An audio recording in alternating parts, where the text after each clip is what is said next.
Setiap orang yang hidup di dunia ini pasti punya masalah masing-masing. Kamu yang sedang nonton video ini, sekarang barangkali punya masalah yang sedang kamu usahakan untuk kamu selesaikan dengan caramu. Begitu juga dengan aku yang sekarang ada di video ini, yang kamu tonton, sedang menyampaikan materi, itu juga punya masalah yang sedang aku usahakan untuk aku selesaikan. Yang kadang bikin kita capek, kadang bikin kita ngerasa lelah dan semacamnya. Nggak apa-apa kamu merasa seperti itu, karena kita manusia, itu wajar sekali. Kita punya perasaan, kita punya pikiran yang kadangkala ada waktunya kita pengen istirahat sebentar. Kenapa teman-teman? Hubungannya dengan beberapa kejadian yang kamu lihat di sosial media atau berita akhir-akhir ini. Beberapa orang memutuskan untuk end their own life.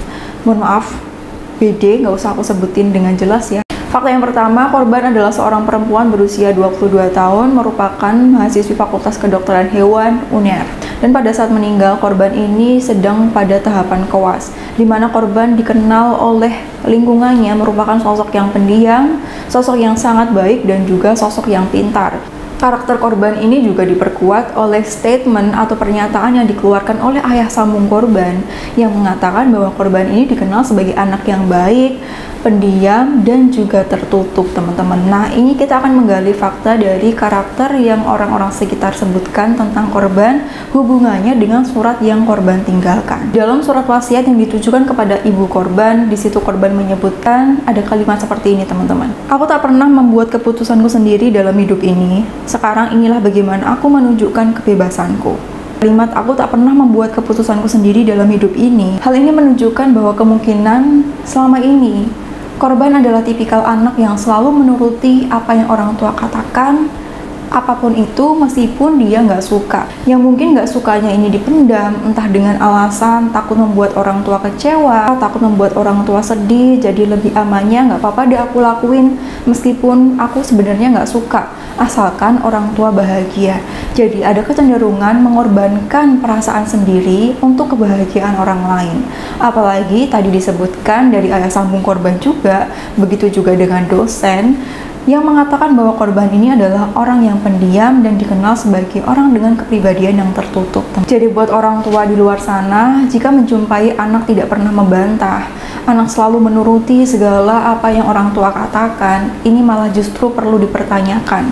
Karena yang namanya manusia, yang namanya kita ya, wajar gak setuju terhadap beberapa hal yang dikasih ke kita, yang disarankan buat kita, entah karena kita ngerasa itu gak cocok dan semacamnya. Nah, pada saat itulah orang tua seharusnya memberikan waktu kepada anak buat berpendapat. Sebenarnya apa yang kamu suka, nak? Kamu sebenarnya maunya seperti apa?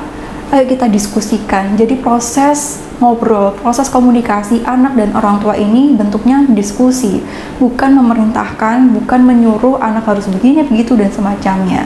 Dengan orang tua mendominasi anak, bukan seperti itu. Karena anak kita, sebagaimana halnya kita, manusia yang punya hak untuk berpendapat, yang punya keinginan, yang punya cara pandang sendiri dengan situasi yang mereka punya saat ini. Jadi sekali lagi buat bapak dan ibu di luar sana, proses komunikasi sama anak bentuklah menjadi proses diskusi, saling terbuka, sharing, gimana nak, kamu pengennya seperti apa? Alasannya kenapa? Mungkin kamu pernah berada di situasi ini di mana orang tua kamu meminta kamu untuk seperti ini, seperti itu. Contohnya pendidikan, nanti kalau kamu lulus sekolah SMA, kamu harus ke universitas ini, jurusan ini ya. Ini demi kebaikan kamu. Padahal kamu nggak mau sebenarnya di jurusan itu. Karena kamu merasa nggak ada gunanya nanti kamu berdebat sama orang tua. Karena selama ini ketika kamu menyampaikan pendapat, orang tua nggak terima dengan berbagai macam alasan mereka, akhirnya kamu iyain aja padahal kamu nggak suka. Menjalani sesuatu yang nggak kita suka, itu jadi stresor buat kita yang kalau ditumpuk-tumpuk, diakumulasikan, itu nggak bagus buat mental health kita, teman-teman. Buat kamu yang pernah mengalaminya, yuk cerita di kolom komentar, boleh, bebas. Nah, pelajaran lagi dari ini, kita sebagai orang tua harus melatih anak kita untuk sering mengambil keputusan, bahkan ketika mereka masih kecil. Jadi hal yang sederhana, misalnya memilih pakaian, kemudian memilih makanan yang dia suka, memilih sepatu atau warna dan semacamnya, kita ajarkan anak kita untuk membuat keputusan dari hal-hal kecil seperti ini. Lalu kita libatkan mereka juga untuk melakukan tugas-tugas kecil yang ada di rumah. Jadi anak itu nggak disuruh diem aja, nggak disuruh main HP aja atau gimana begini dan semacamnya, tapi anak juga dilibatkan dalam pekerjaan rumah sesuai dengan kemampuan mereka. Contoh, bagi tugas, ada yang nyapu, ada yang ini dan semacam, ada menyiram tanaman sesuai dengan umur mereka. Jangan nanti kayak gini ya, umur 3 tahun udah disuruh masak nasi, kan nggak bisa seperti itu. Tujuannya apa? Tujuannya untuk melatih anak sekali lagi biar bisa berpendapat, kemudian mengambil keputusannya sendiri dengan konsekuensi yang sudah mereka pikirkan, dan meningkatkan rasa percaya diri mereka karena mereka sudah pernah mengambil keputusan, sudah terbiasa mengambil keputusan untuk dirinya sendiri. Selanjutnya, dalam surat yang korban tinggalkan, itu berkali-kali juga korban menyebutkan, I see no future. Aku tidak melihat adanya masa depan buat aku. Ini pentingnya kita punya harapan hidup, teman-teman. Sesederhana apapun harapan yang kamu punya. Contoh, wah masih banyak makanan di dunia ini yang pengen aku coba nih. Jadi aku harus semangat menjalani hari-hari aku. Ada beberapa tempat indah di Indonesia yang belum aku kunjungi nih. Jadi aku semangat nih buat traveling ke seluruh Indonesia.